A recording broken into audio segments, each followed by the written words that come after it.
These Walls Were Built by Slaves is a work of performance art addressing the ongoing issue of worldwide slavery.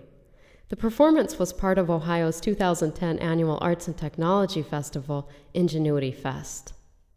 When I was a graduate student at Rhode Island School of Design, one of my teachers, the painter Dennis Congdon, said this during a critique. "One day in the spring of 1963, I was alongside my father at my grandfather's farm off the old post road. We were working on a mortarless stone wall, working to pile stones back on top that had tumbled down and to cut back the bittersweet vines that were taking over. It sticks in my mind that we were on the wall separating the Sheldon lot from the tractor piece.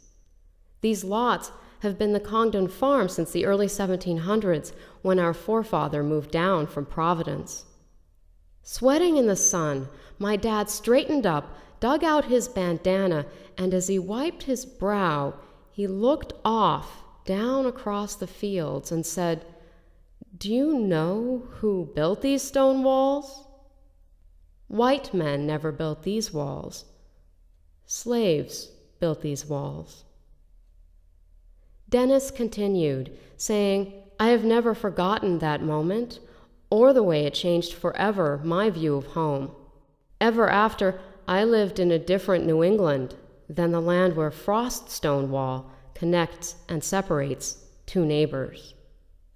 In honor of the story Dennis told, Anna Register and I spent the 3 days of Ingenuity Fest continually building and dismantling a stone wall over and over and over again.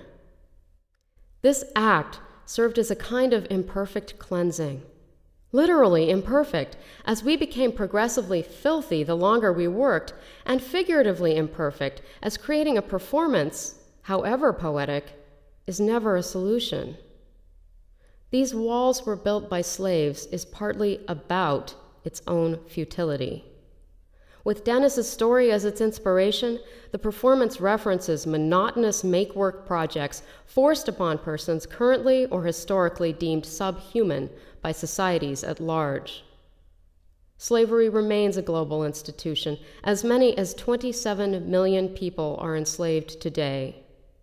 With little hope of escape, they are kept busy with some grinding, degrading, horrifying, and ultimately meaningless task.